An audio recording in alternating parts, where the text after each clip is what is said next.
Hoy tenemos como título de la predicación, alusivo a que es Día del Padre, pues el título es El Padre Celestial Perfecto.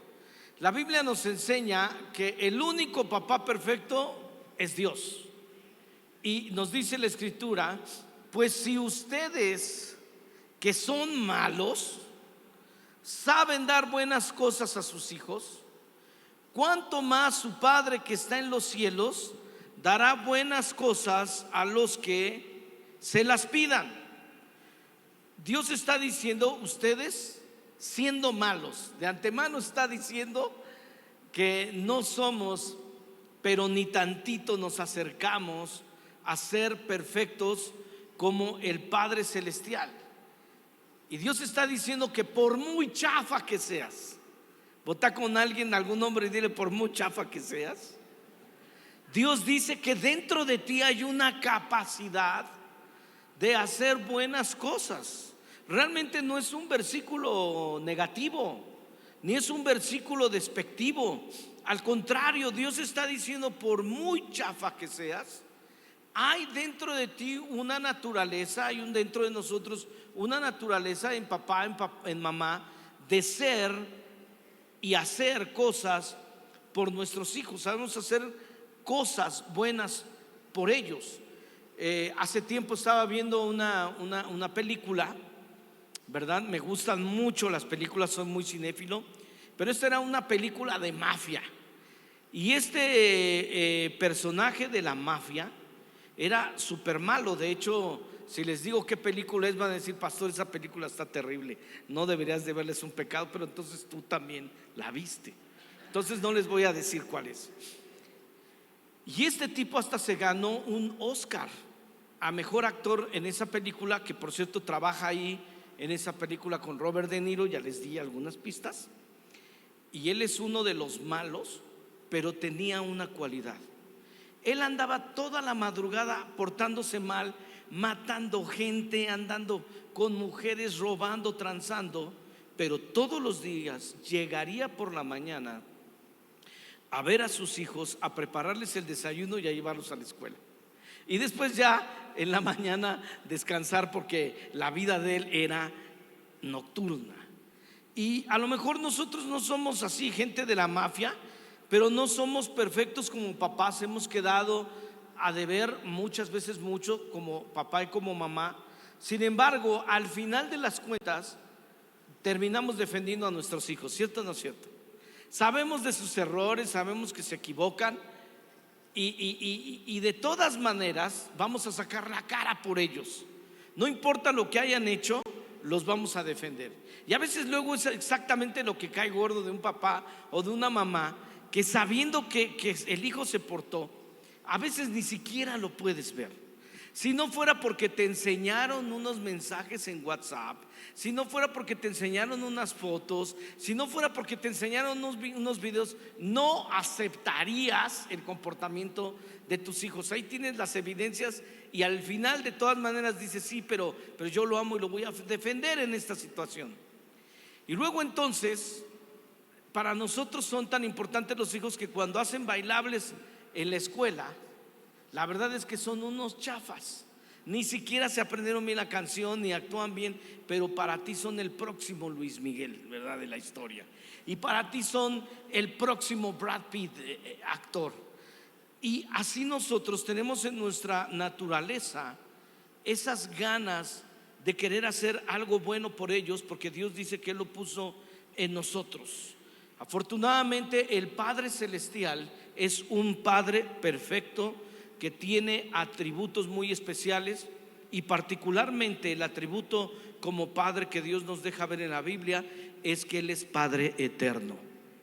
Él nunca dejará de llamarse Padre para nosotros. A lo mejor muchos de nosotros no crecimos con un papá, no lo tuvimos, no lo conocimos. A lo mejor muchos vivimos con un amigo, un pariente, lo que sea. Pero Él dice: yo soy tu Padre eterno, yo nunca te dejaré, nunca te desampararé, seré tu Padre para siempre. ¿Cuántos dan un aplauso a nuestro Dios por esa cualidad? Él siempre va a estar ahí en las buenas y en las malas.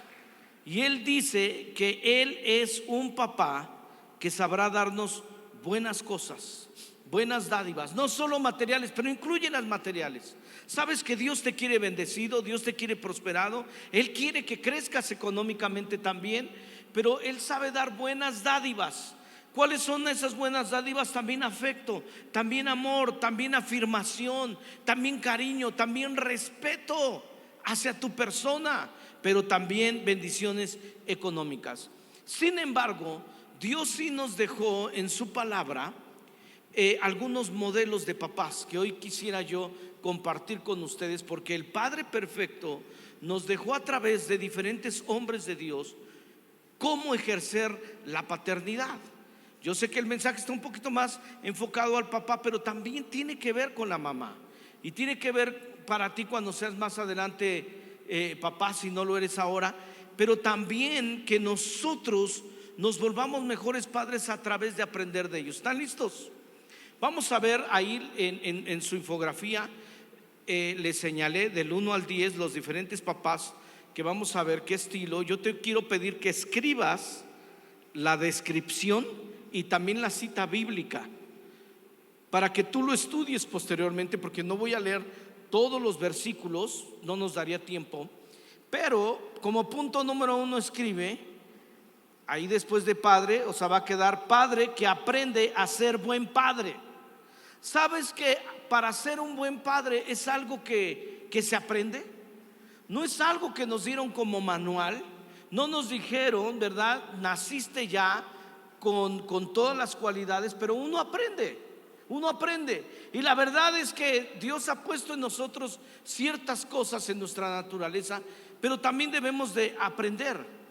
Proverbios capítulo 4 me bendijo mucho leerlo estos días, porque es Salomón hablando acerca de su papá y de su mamá. Vamos a leerlo y después te explico por qué escogí esto. Proverbios capítulo 4 verso 1 dice: escuchen, hijos, la enseñanza de un padre, porque yo también fui hijo de mi padre. Él ya está hablando como hombre, ya no está papá en su casa. Y dice: fui consentido e hijo único delante de mi madre. Ahí aprendí que realmente Betsabé, el único hijo que tuvo fue Salomón. Él está diciendo que él fue consentido. ¿Cuántos hombres aquí fueron los consentidos de mamá? Que a los 40 años te llevaban el desayuno a la cama. E hijo único delante de mi madre. Y él, David, mi papá David, me enseñaba y me decía: oye, hijo mío, y recibe mis razones, y se te multiplicarán años de vida, porque por el camino de la sabiduría te he encaminado, y por veredas derechas te he hecho andar. Esto me dio una buena esperanza. ¿Sabes por qué? Porque David fue pésimo papá. Si tú lees la Biblia, te vas a dar cuenta que David fue un irresponsable con todos sus hijos. Una de sus hijas es violada, nunca se ve que la consuele, nunca se ve que hable con ella, nunca se ve que la ministre. Uno de sus hijos mata a uno de sus hermanos, a su medio hermano, nunca lo disciplina, nunca trata con su carácter, lo deja crecer a tal grado de que ese mismo hijo después intenta quitarle el reinado. David era un guerrero, mató a no sé cuánta gente, miles de personas, pero le tenía miedo al hijo. Y a veces tú y yo somos así. Podemos ser muy valientes para unas cosas, pero le tienes miedo a tu chiquito, que ya es un grandulón. Pero ¿cómo le tienes miedo? Es que pastor se pone bravo y yo tengo miedo de que hasta me haga algo malo. Puede ser muy, muy bravucón, muy bravucona con todo el mundo, pero con tus hijos, ahí sí ya no. Así era David. Era un mal padre, tuvo un montón de hijos por todos lados, con esposas, con amantes, y nunca se enfocó en ellos. Pero ¿sabes qué? Salomón nos está revelando que David cambió. Puede llegar un día en que tú y yo cambiemos. Puede llegar un momento en el que aprendamos a ser nosotros mejores padres. Y si no estamos nosotros firmes en el Señor, no vamos a aprender nunca a ser mejores papás.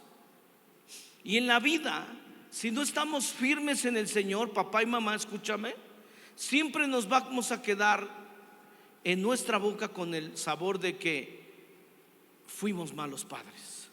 Pero Dios te va afirmando y haciéndote ver que tú sabes dar buenas dádivas a tus hijos y que en algunas áreas de tu vida has hecho bien. Ahora también puedes caer en la soberbia de decir: no, yo sí soy buen padre. Si tú te crees un buen padre, estás cayendo en soberbia, porque no eres perfecto. Entonces ni debemos de caer en soberbia de decir: yo sí soy un buen padre, pero tampoco podemos caer en la culpabilidad de tener un espíritu de desánimo, de tristeza por los errores que nosotros hayamos tenido en el pasado, porque con la ayuda del Espíritu Santo hay esperanza para ser mejor papá, para ser mejor mamá. ¿Cuántos lo creen y dan un fuerte aplauso al Señor? Entonces a veces nosotros carecimos de papá. Yo siempre doy mi testimonio y les digo: a los 4 años yo ya no vi a mi papá. No supe entonces que era ser un buen padre o un mal padre. Y eso trajo muchas carencias y necesidades en mi vida.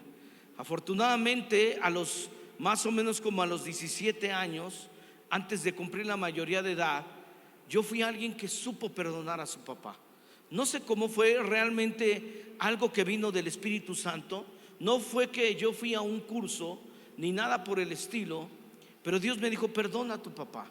Y la manera en que lo vas a hacer es que cada vez que tú recuerdes algo malo que hayas vivido con él, imagínate, solo viví 4 años y ya tenía un montón de amarguras.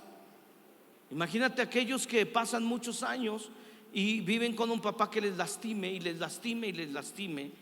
Y cada vez que yo me acordaba algo es: yo te perdono porque me abandonaste, porque no luchaste por mí. Te perdono porque me decías malas palabras, porque me ofendías, porque me hiciste sentir un tonto, un estúpido, un baboso, porque crecí con inseguridad. Yo te perdono porque cuando yo veo a los compañeros en mi clase me doy cuenta que muchos de ellos tienen a su papá y siempre me preguntan acerca de ti, pero no sé qué responder porque no sé dónde estás. Y yo te perdono, y comencé a perdonar y sané en mi corazón. Y si tú no eres alguien que perdona, es muy difícil que puedas tener una relación con Dios como papá. La tienes con Dios, pero no lo conoces en esa área como papá. Y por eso tú tienes que ser una persona que deja de juzgar a papá y a mamá, sino que ya eres todo un hombre. Sabes, conmigo llegó un pastor. En ese tiempo este pastor tendría cerca de los 50 años y me dijo: pastor, quiero que me ayudes.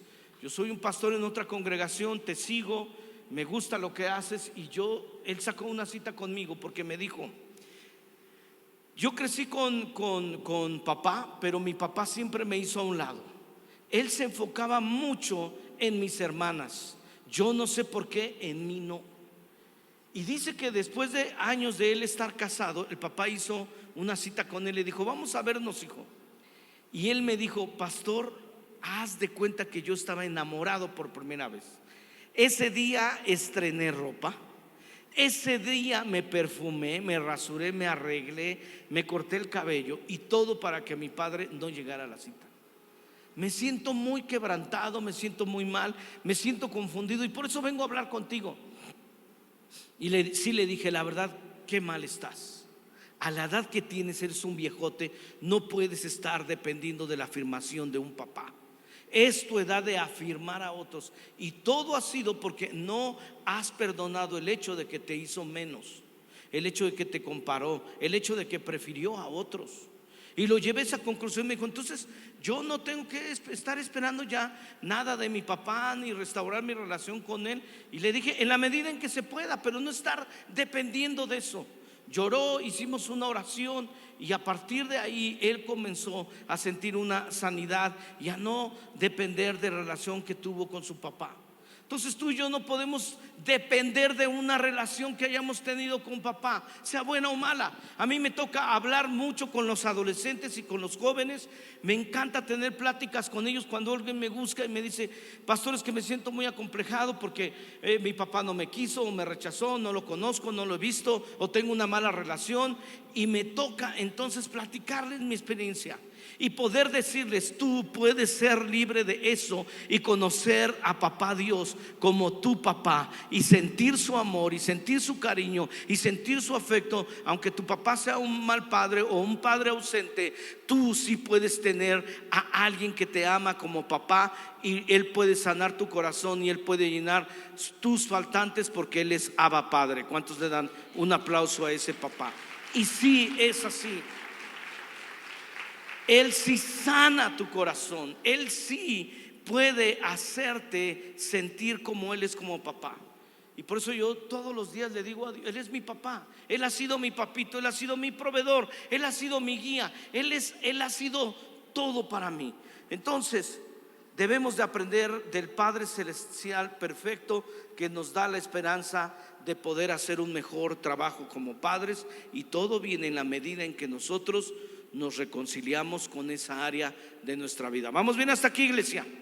Número 2, escribe ahí: padre preocupado por saber con quién se casará su hijo.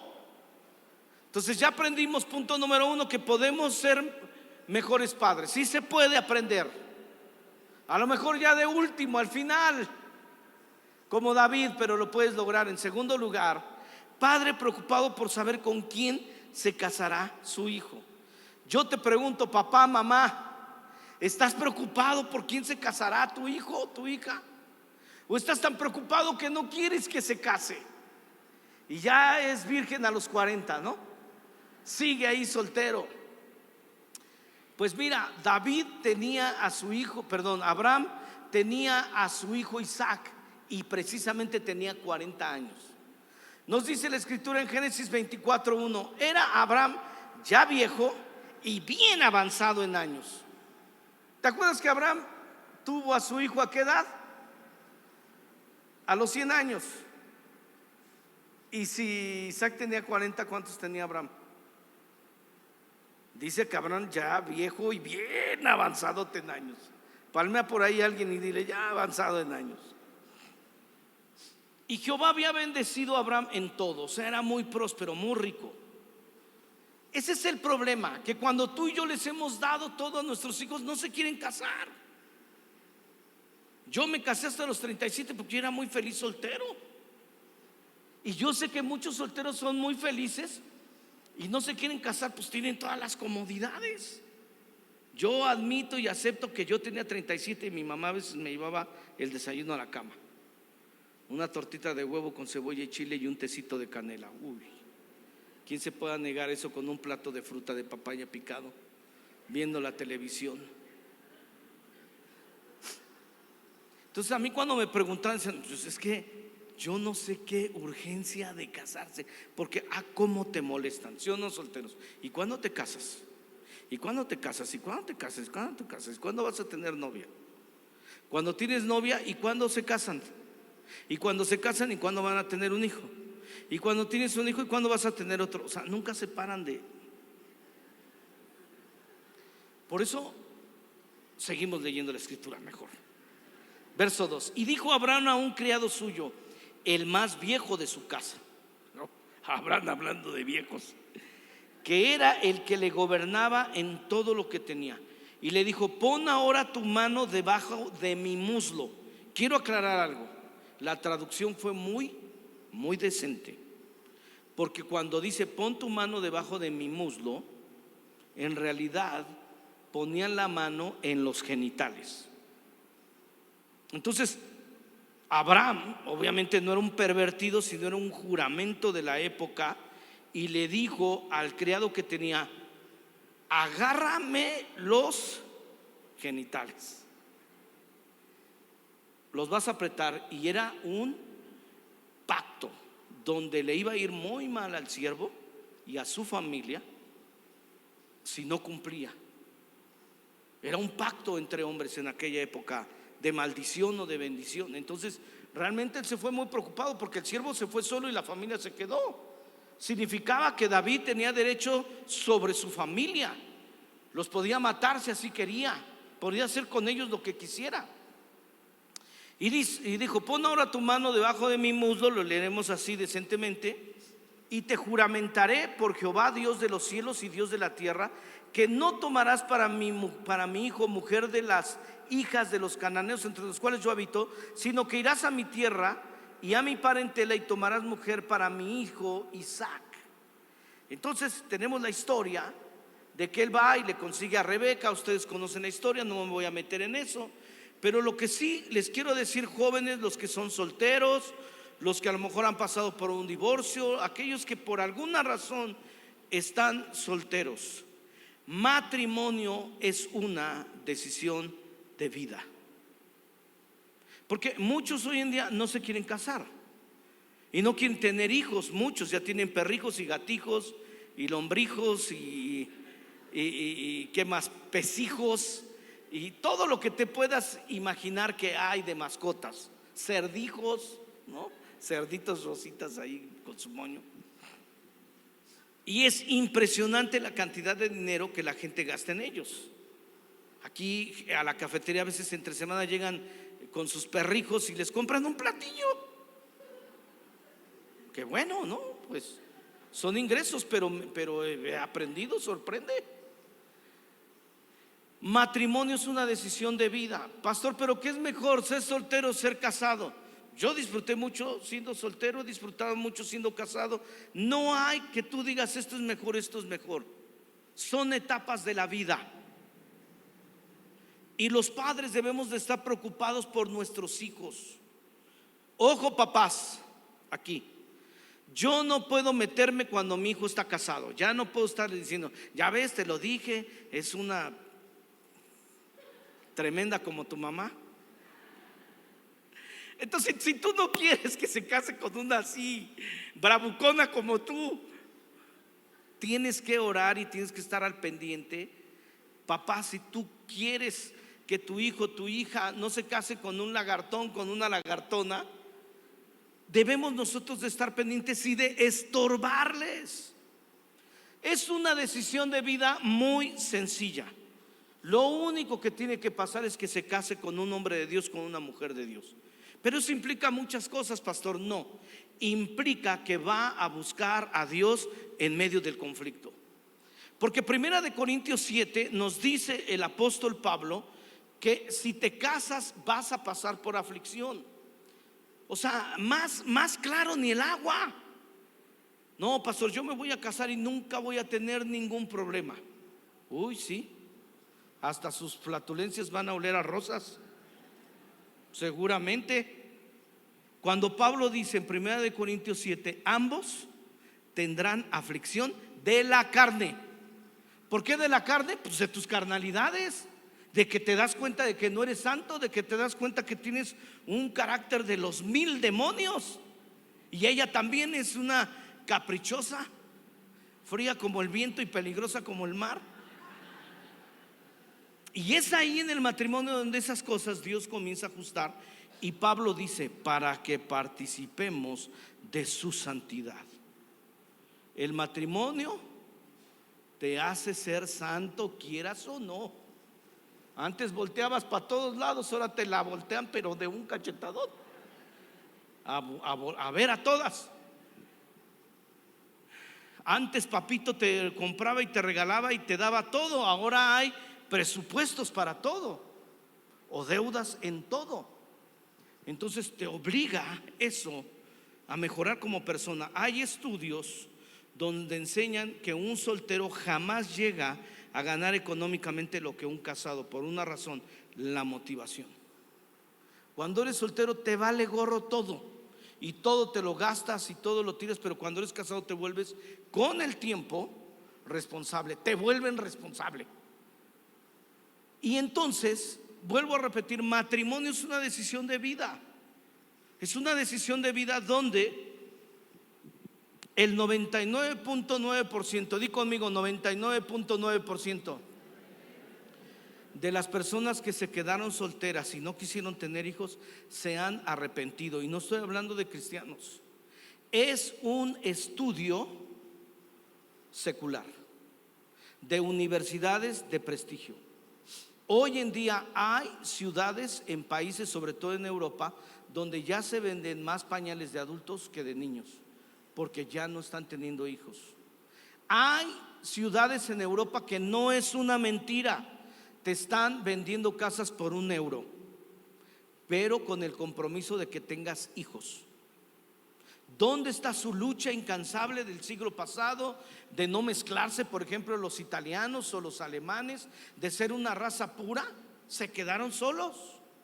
Sobre todo Italia, algunas ciudades se están quedando con ciudades vacías porque no quisieron tener hijos, por todas sus experiencias de la guerra, todas sus experiencias de todo lo que vivieron, apenas de la Segunda Guerra Mundial, que ha de tener unos 70 años que apenas pasó, no es tan lejana. Y no quieren, y por lo tanto las ciudades se están acabando. Y ahora sí, vengan inmigrantes, no importa. Cuando antes te odiábamos y te matábamos, hace menos de 100 años odiaríamos y mataríamos a los inmigrantes, ahora les pagamos porque vengan. ¿Cómo cambió la humanidad en tan poco tiempo? Por una mala decisión de vida, por ir en contra de la palabra de Dios. No debemos de equivocarnos. Dios dice que el matrimonio es plan de Él y los jóvenes tienen que casarse.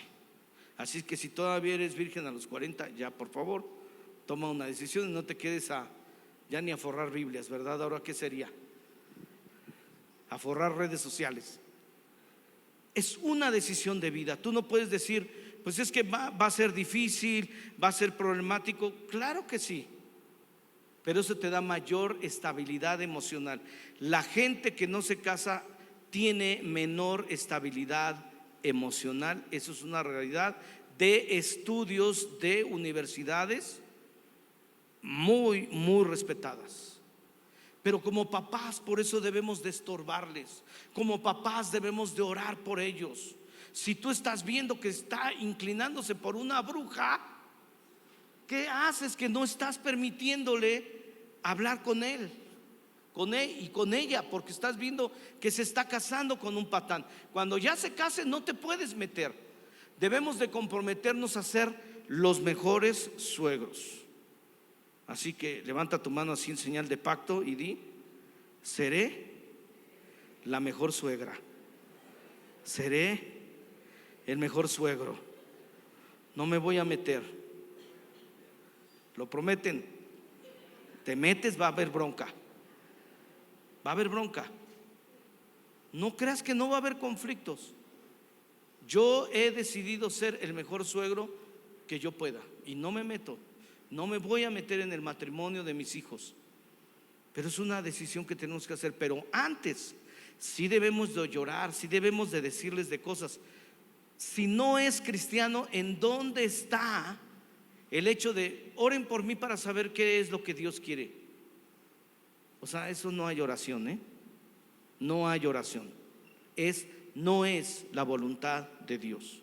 Vas a sufrir más. Sé que hay unos casos en la Biblia donde dice que Dios estaba en el asunto y de ahí nos queremos excusar. Pero es que gente como Sansón era un necio y Dios decía: bueno, me voy a meter en el asunto porque ya mi propósito ya no va a ser tanto que este cuate tenga el matrimonio feliz que va a tener, sino que cumpla su propósito. Es una voluntad permisiva de parte de Dios. Pero si no es cristiano, ¿qué va a pasar? Que en el momento de los conflictos va a huir.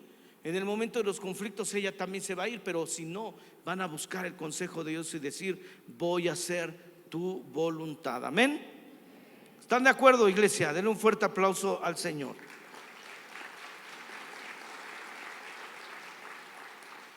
Para algunos ya ha llegado el momento de que esa etapa se cumpla, ¿verdad? Cuando vemos que nuestras hijas se ponen hermosas, que nuestros hijos se ponen bellos, a temblar, ¿verdad? Muy bien. Cuidado con eso entonces. Número 3, un padre vigilante. Ahí escriban en su infografía: padre vigilante. Espero que estén escribiendo las citas bíblicas. ¿Las están escribiendo? Muy bien. Esther capítulo 2 verso 11 nos dice: y cada día Mardoqueo fue alguien que adoptó a su sobrina Esther. Y cada día, di conmigo, cada día, Mardoqueo se paseaba delante del patio de la casa de las mujeres para saber cómo le iba a Esther y cómo la trataban. Eso debe de ser también el corazón de un padre.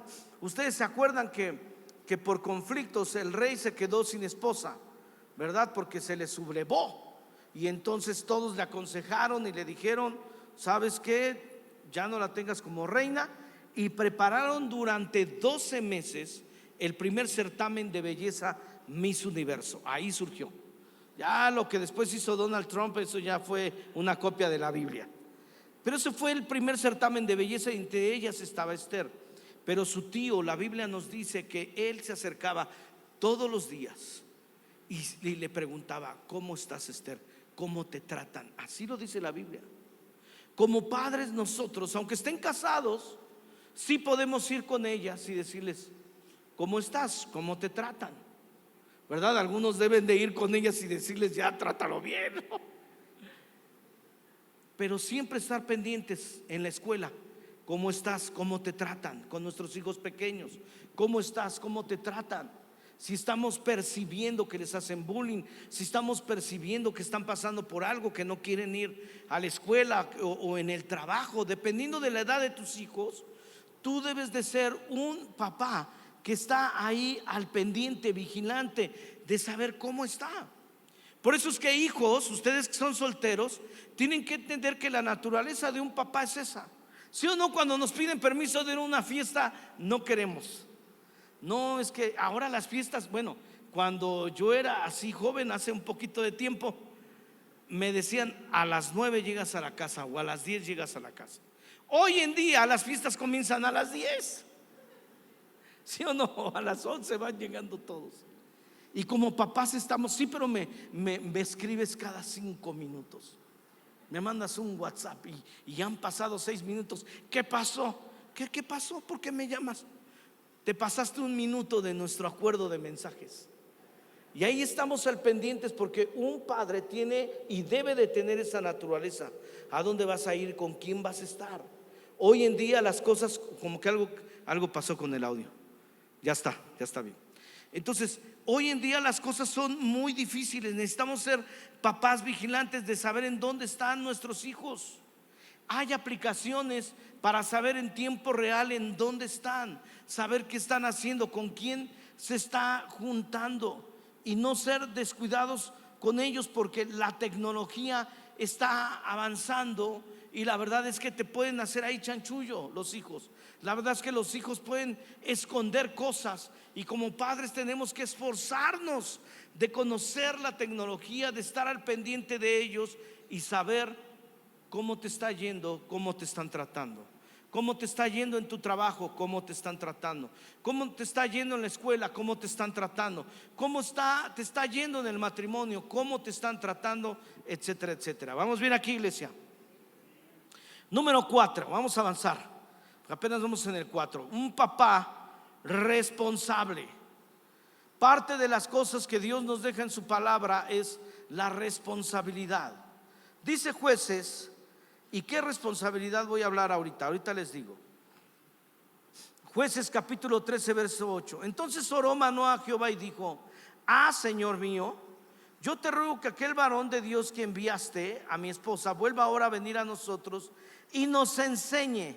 Di conmigo: nos enseñe lo que hayamos de hacer con el niño que ha de nacer. Entonces Manoah dijo: cuando tus palabras se cumplan, ¿cómo debe de ser la manera de vivir del niño y qué debemos nosotros hacer con él? Manoah, el padre de Sansón, fue un padre increíble. Sansón fue un hijo terrible. Al final se reconcilió con Dios, se reconcilió con su familia, pero nunca supo entender la calidad de padre que tuvo. Manoah no dejó la responsabilidad con mamá. El ángel de Dios se había acercado con la esposa. Ahora creo que es porque la esposa lo necesitaba más que el marido. Aún así Manoah dijo: ok, Dios, te apareciste a mi esposa, voy a orar con ella. La jaló y le dijo: oremos, Señor, que regrese la persona que se presentó a mi esposa y que me diga cómo debo de educar a mi hijo. Iglesia, ustedes, yo sé que esto es un comercial para nosotros como iglesia, pero de todo corazón te digo, nosotros viajamos, conocemos otros grupos, otras iglesias, no nos comparamos, intentamos aprender de todos ellos, pero créanme, están en una buena iglesia y están en una gran iglesia donde sí tenemos un proceso de formación para las personas. Amén. Déselo más fuerte al Señor. Porque como padre espiritual yo soy muy intencional en que tengamos los mejores programas para los niños, en que tengamos los mejores programas como iglesia para los adultos, los mejores programas, el mejor equipo de audio, en nuestro nivel, que podamos tener lo mejor. Denominaciones grandes vienen con nosotros, hablan conmigo, quieren aprender de nosotros, igual que nosotros aprendemos de otros. Pero como papá yo te pregunto, ¿tú estás al pendiente de tu hijo, de que pase por el proceso de formación de la iglesia? ¿O eres alguien que tú les evitas la parte espiritual? ¿Eres alguien que dices: pues no, la verdad es que en la iglesia, en Mundo de Fe, son muy exigentes? Sí, somos muy exigentes. Es que son exagerados con la puntualidad. Sí, somos muy exagerados con la puntualidad. Es que no están ellos siendo flexibles. Sí, no somos flexibles en esas áreas. ¿Por qué? Porque necesitamos tener un proceso de formación que va a bendecir la vida de cada uno de nosotros, donde queremos que terminen los cursos. No es de que voy a un curso pero falto algunas de las sesiones. No, aquí queda cancelado el resultado si tú no eres una persona que terminó bien todos sus cursos, porque no queremos ser cristianos mediocres.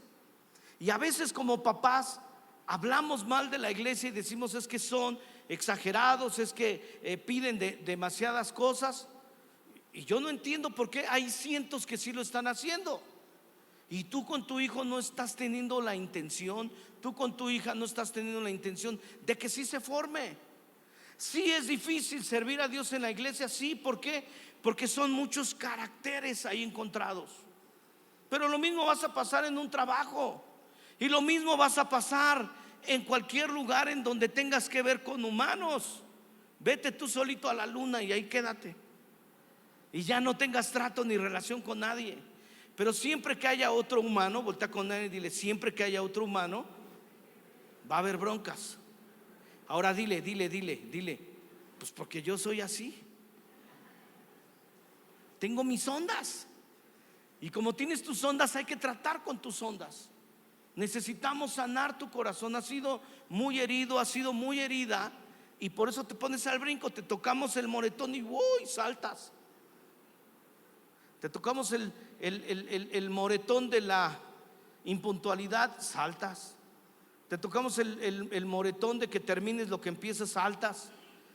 Y es un proceso de formación, pero pasándolo a tus hijos.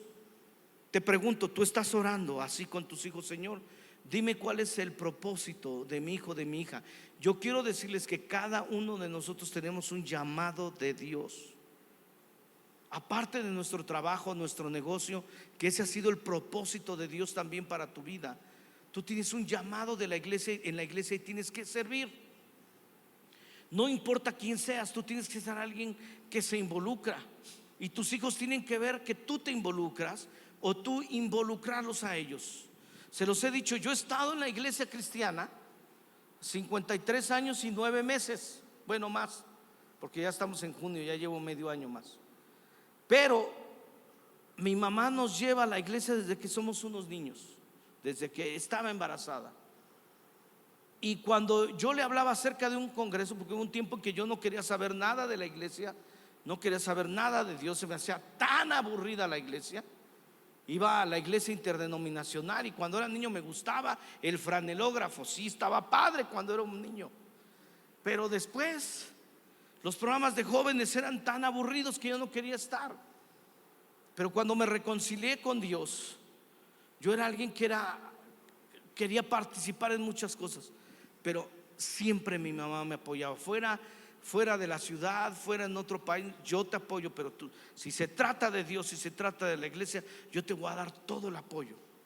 Y aquí estoy cumpliendo mi llamado como pastor. Finalmente Dios me llamó. Yo no sabía hasta dónde me iba a llevar Dios. Tú no sabes hasta dónde te va a llevar Dios, pero tiene que ser tu hijo, tu hija, un hombre de Dios, una mujer de Dios, y tú tienes que acercarlos, no impedírselos. Porque como padres es muy fácil. Bueno, es que hoy tenemos una fiesta, este fin de semana no podemos ir el domingo porque tenemos un partido de esto, y cambiamos a Dios, cambiamos la iglesia por tantas cosas. Pero ve el corazón de este hombre que dijo: yo quiero de primera mano que Dios me diga, porque de que se va a cumplir su promesa. Mira lo que él dijo: cuando tus palabras se cumplan, porque yo sé que se va a cumplir el propósito eterno para mis hijos. Algo que aún desde bebé le decimos a nuestro hijo es: tú no naciste por casualidad. Y no es porque sea un hijo de pastor, a quien sea, debemos de decirle así: tú no naciste aquí por casualidad. Tú naciste para hacer luz en medio de las tinieblas. Nuestros hijos nacieron, tú y yo nacimos para hacer luz en este mundo que está tan confundido y tan lleno de tinieblas. Y le decimos: si tú eres alguien que va a llevar a otras personas a conocer a papá Dios. Nuestros hijos y tú y yo tenemos que ser personas que llevan a otros a conocer a papá Dios. Y Manoah estaba diciendo: tus palabras se van a cumplir, pero yo quiero saber cómo debe ser la manera de vivir del niño y qué debemos hacer con él. Tú y yo debemos de preguntarnos todo el tiempo: Señor, ¿de qué manera va a venir mi hijo, la adolescencia, su juventud? ¿Cómo voy a tratar con su carácter? Por encima de lo que yo mismo quiera, por encima de lo que yo misma quiera, Señor, por encima. No le voy a tener miedo, pero yo lo voy a acercar a ti. Y mira, lo he visto a lo largo de los años: hijos de líderes, ancianos, hijos de servidores en esta iglesia, que el hijo llegó chantajeándolos. Ya es mucha iglesia, ¿no? Encuentros, reuniones, cultos, un culto, dos cultos, tres cultos. Los papás que aceptaron ese chantaje de: sí, está bien, pues no vayas. Comenzaron no viniendo uno que otro domingo, y después se convirtió en no venir ningún domingo y apartados de Dios. Porque cuando tú y yo damos opciones, ellos van a tomar las opciones. Me incluyo yo, te incluyo a ti. Si nosotros damos opciones a nuestros hijos, pero cuando decimos: aquí no hay opción, mi casa y yo serviremos a Jehová, nosotros vamos a ir los domingos, nosotros vamos a adorar a Dios, debemos de ser intencionales, debemos de ser responsables. Desde niños que memoricen versículos bíblicos, que les preguntas cómo les fue en la escuela dominical, qué aprendieron, qué somos nosotros, qué tan responsables somos de la vida espiritual de nuestros hijos. Número 5, avancemos. Dios nos deja en su palabra ver a un padre adorador. Ahí escribe: este mensaje es para papá, para mamá, pero estamos hablando de hombres de Dios. Pero tómalo papá, tómala mamá, es lo mismo. ¿Vamos bien aquí, iglesia? Padre adorador. Elcana fue un padre adorador. Siempre hablamos de Ana, la mamá de Samuel, pero no nos enfocamos en el corazón del padre de Samuel. Y estos días yo estuve leyendo los versículos que hablaban de él. Y mira, dice 1 Samuel 1:3, escribe 1 Samuel 1, todo el capítulo 1, estúdialo en tu casa. Yo solamente tomo unos cuantos versículos de el padre adorador. Escribe padre adorador. Ahí ayúdenme en multimedia, pueden pasarlo, padre adorador. 1 Samuel 1:3 dice: y todos los años aquel varón, Elcana, subía de su ciudad para adorar y para ofrecer sacrificios a Jehová. Sabes, adorar a Dios y ofrecer sacrificios es algo que nos va a costar. Vota con alguien y dile: es algo que cuesta. Díselo más fuerte: es algo que cuesta. De los ejércitos en Silo, donde estaban ahí estos hijos de este profeta, y cuando llegaba el día en que Elcana ofrecía sacrificio, daba a Penina su mujer y a todos sus hijos y sus hijas, a cada uno su parte, ¿verdad? Entonces era un hombre adorador y era un hombre que hacía sacrificios y era un hombre generoso. No solamente eso, pero en el versículo 21 del capítulo 1 nos vuelve a decir: después subió el varón Elcana con toda su familia, di conmigo, con toda su familia, para ofrecer a Jehová el acostumbrado sacrificio y sus votos. Él acostumbraba a hacer sacrificios de alabanza, de adoración y sus votos. Él hacía compromisos con Dios. Dios, yo voy a hacer esto, yo me voy a comprometer contigo en esta área, en la otra. Cuando éramos niños me acuerdo que estábamos construyendo la iglesia, que todavía es una iglesia que funciona ahí en la colonia Iztapalapa. Y cuando estaban construyendo era muy divertido, porque mi mamá nos decía: mete tu mano a la bolsa, a mi hermano y a mí más pequeños, y todo lo que encuentren sáquenlo y denlo en la ofrenda. Y era muy divertido porque nosotros agarrábamos todo y le buscábamos y lo echábamos todo. Mi mamá nos enseñó a ser generosos, nos enseñó a ser sacrificiales y adorar a Dios sin tener ninguna vergüenza. Yo les decía que más bien a mí me daba pena verla a ella, porque ella tuvo un accidente y le pusieron una placa y 16 tornillos de platino en la pierna. Y una vez Dios la sanó milagrosamente. Parte de eso fue que yo me reconcilié con Dios, porque yo vi como Dios la sanó sobrenaturalmente. Ella no podía casi caminar, y ahora siempre que había alabanza y adoración se ponía a brincar por toda la iglesia, y luego después de un tiempo caía al suelo y se agarraba a carcajadas. Y la verdad, yo era un adolescente, a mí me daba pena. ¿Para qué les digo que no? De verdad me daba vergüenza. Decía: mamá, ¿por qué haces esos ridículos? Yo ya no me quiero congregar ahí. Y me dijo: Dios me sanó. Y ahora cuando yo estoy en plena alabanza y adoración, me dice: yo tengo una visión como que tengo resortes y con tacones, que yo tengo resortes en los pies y brinco y brinco. Le dije: pues de verdad que sí es una visión, porque así te ves, como resortes. Y luego cuando caigo siento que Dios me sana el alma de muchas cosas de dolor que he pasado, y yo me agarro a carcajadas porque Dios me da su gozo, Dios me da su alegría. El gozo del Señor es mi fuerza. ¿Cuántos le dan un aplauso al Señor? Y no solo eso, pero les platico que vivíamos en un departamentito de una recámara, 6 personas y la perrita que les he platicado, la pirata. Y mi mamá seguido en la madrugada se levantaba a hablar en lenguas. Nunca me acostumbré, siempre me asustaba. Este hombre era así. Era un hombre que no le daba vergüenza en frente de sus hijos.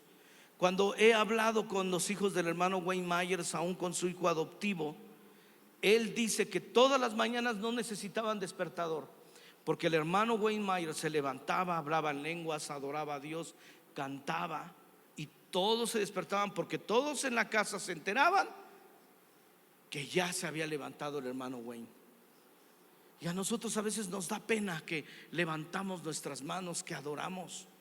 ¿Tus hijos ven que tú adoras al Señor? ¿Tus hijos ven que realmente te preocupa venir a la iglesia? ¿O qué dices? Pues vamos a ver a qué hora nos levantamos, ahí vemos. En lugar de programar, a ver, somos, no sé, 3, 4 de familia, ¿a qué hora te bañas tú? ¿Y a qué horas tú? ¿Y a qué horas tú? ¿Y qué ropa te vas a poner? Necesitamos organizarnos y en este horario salimos, porque cada vez se va a poner más conflictiva esta zona para estacionarnos. Estamos en una bonita zona, estamos en una calzada, estamos en una esquina, pero tenemos un gran tianguis los domingos. Eso es bueno y malo. Bueno, porque te puedes estacionar donde sea y viene por todos lados. Mal encarados, dueños de la calle, pero ahí están. O te puedes estacionar ahí en el Walmart, dejar aquí a la familia y uno sacrificarse, sacrificios de alabanza, ir a dejar el auto ahí. Si vienes tempranito te puedes estacionar en la plaza. Pero organizarse.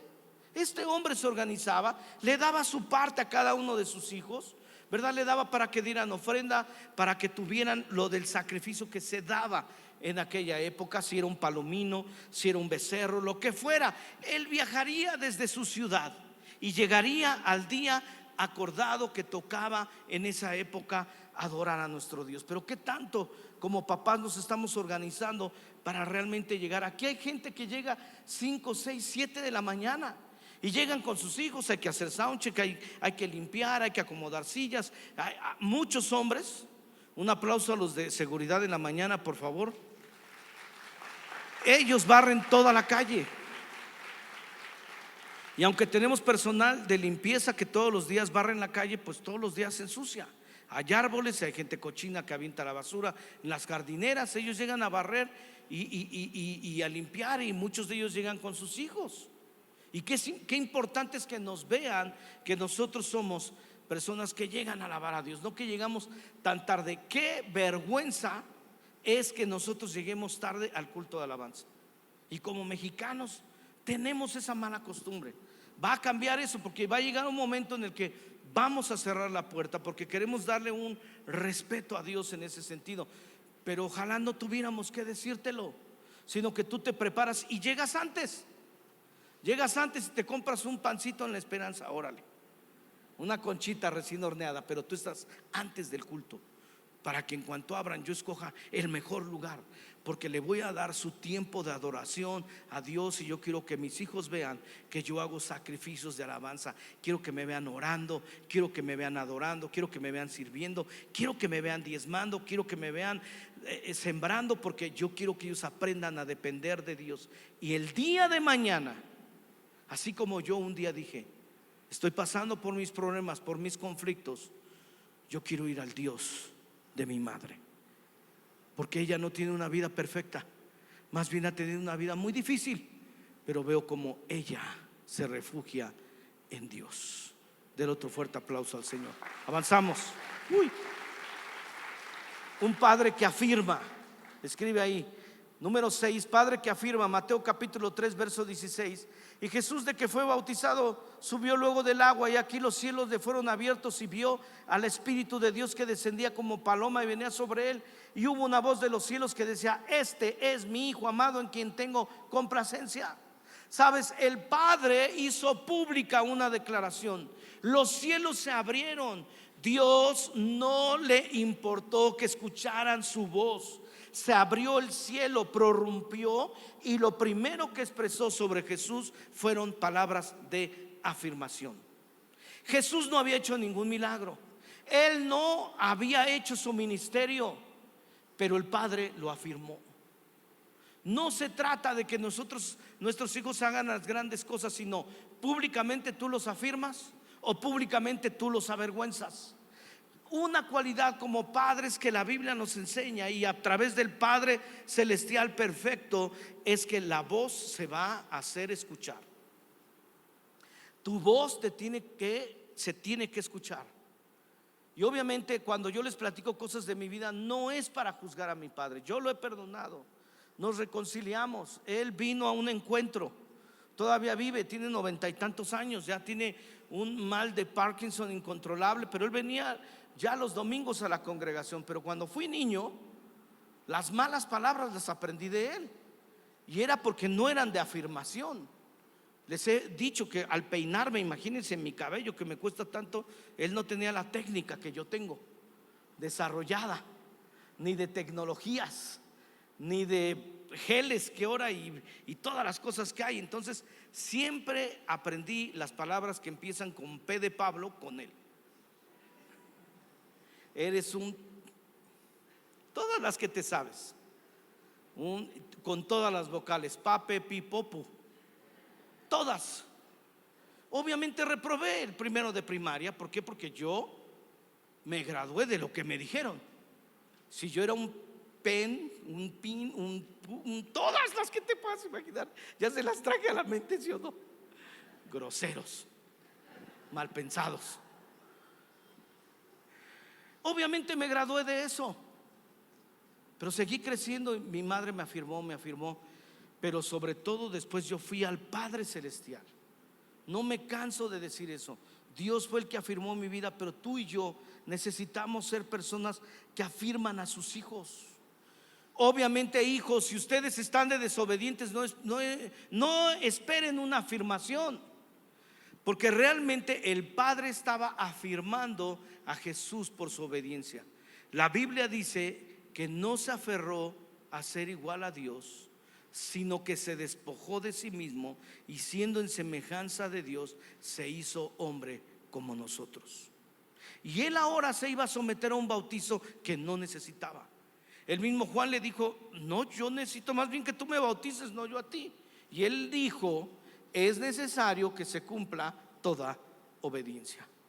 Sobre todo debemos de afirmarlos cuando obedecen, no por su relajito, no por su desorden. Ahí necesitan disciplina. La Biblia dice que el que ama a su hijo lo disciplina. Cuando tú no lo disciplinas, no lo estás amando, te estás amando a ti. Ay, es que siento feo. Claro, porque te amas, egoísta, y no estás amando a tu hijo. Pero que te duela la disciplina. Y yo no me estoy refiriendo a golpes, ¿sabe? Llega un día en que los hijos, tú tienes que razonar con ellos. No ves este juego, no ves este partido, no tienes este dinero, no ocupas este juguete, no vas a tal lugar, no sales con tales personas. O sea, hay cosas que duelen más que los golpes, y de esa manera nosotros los estamos afirmando. Pero todo el tiempo debemos decirles palabras hermosas: eres especial, te amo, tú eres precioso, preciosa para mí, eres hermoso, eres hermosa. No quiere decir que es la más hermosa, el más precioso, porque eso es un error. No lo es, no lo es, pero sí es para nosotros. Y quiero que sepas que tú eres inteligente. Yo voy a estar contigo y te voy a ayudar, porque eso fue lo que el Padre hizo, que se escuchara su voz. Hubo una voz y en él dijo: a mí me complace, yo soy feliz contigo, tú eres un gran regalo para mí. Amén. Vamos bien. Número 7. Padre y abuelos que enseñan fe no fingida.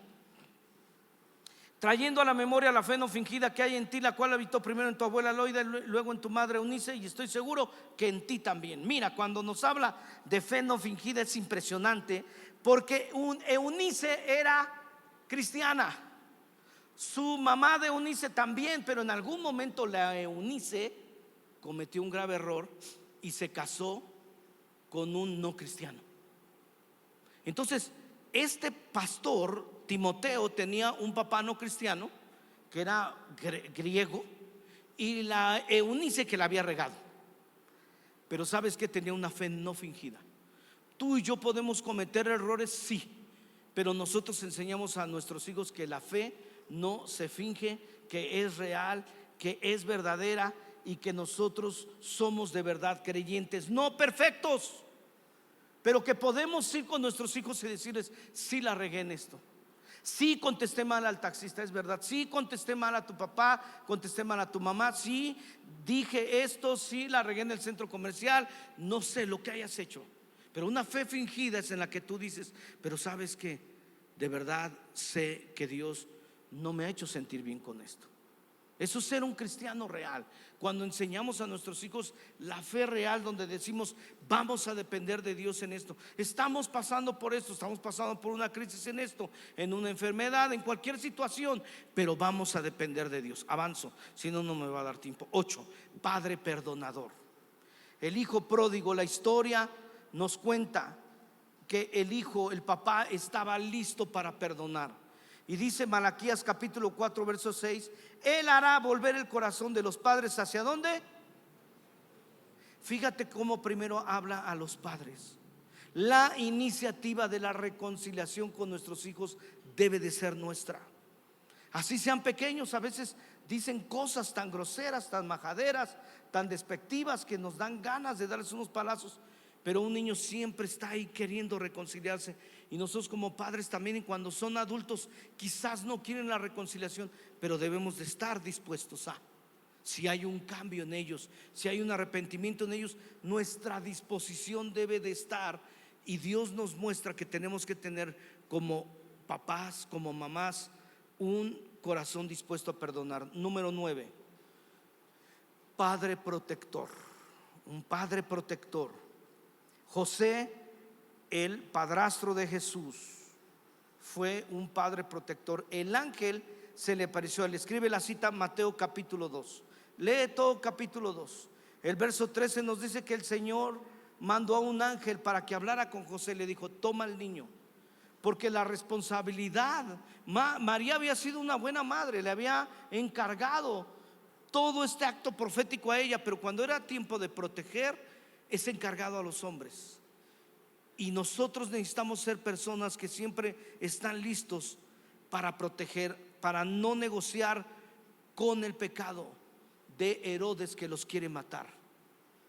El que quiere destruir nuestras generaciones se llama ideología de género. Nosotros somos una iglesia radical. Esto estábamos preguntando esta semana en Colombia. En ese país apenas va a ser una iniciativa. En México lamentablemente no es que hemos avanzado, estamos en retroceso y ya es una ley.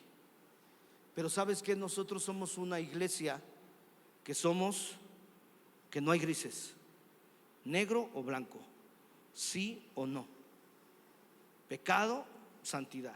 No negociamos con el pecado. Nosotros vamos a proteger, no importa las consecuencias que yo como pastor pueda tener. Yo voy a hacer lo que la palabra de Dios diga y no soy intolerante. Vamos a amar a las personas. Aquí ha llegado gente, es más, hace muchos años en el Gran Fórum llegaban chicos vestidos de mujer, con pintados y con sus suecos, ¿no? Y nosotros amábamos a las personas, son bienvenidos todos.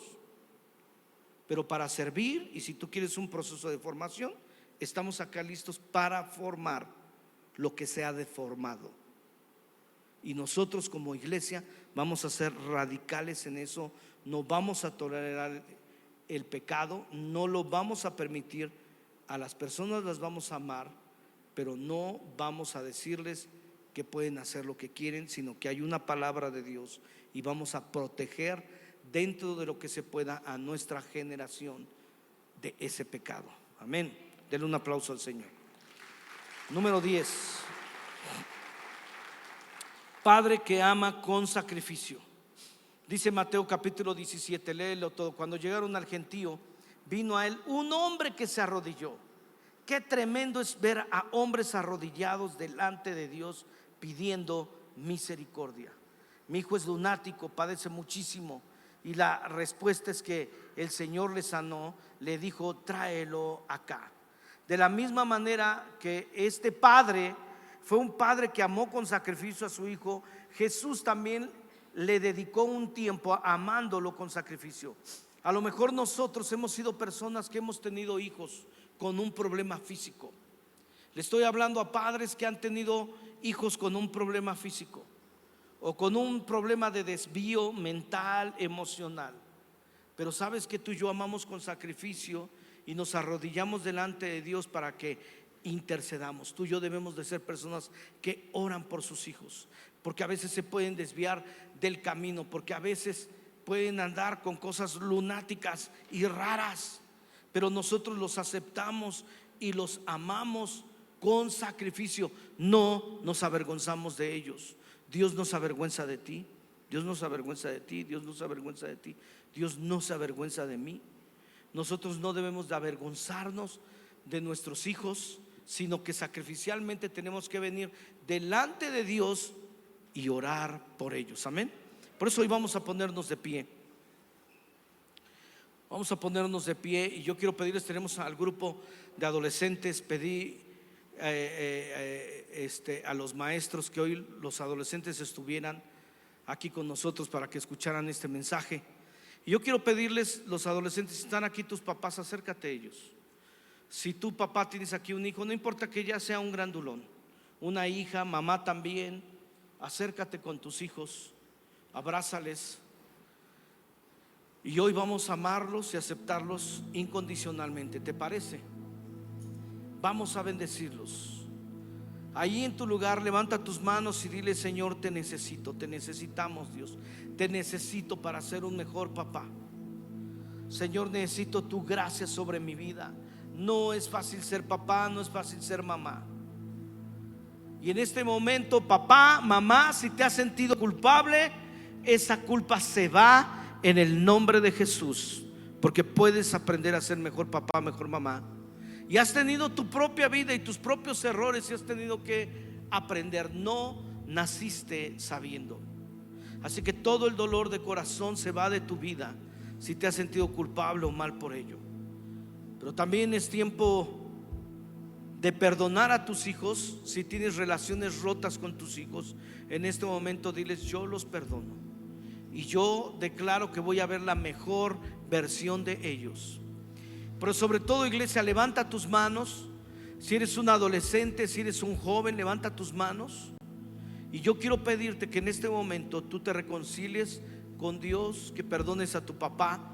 Si en este momento te viene a la mente tu papá y no fue un buen papá, tal vez no lo conociste, no tuviste una relación con él, que tú puedas decir: yo te perdono, yo te perdono, yo te perdono, yo quiero sanar mi corazón. Y que le digas a Dios, tú tienes que ir con él esta semana, con Dios, y hablar acerca de todas aquellas cosas que te lastimaron de él.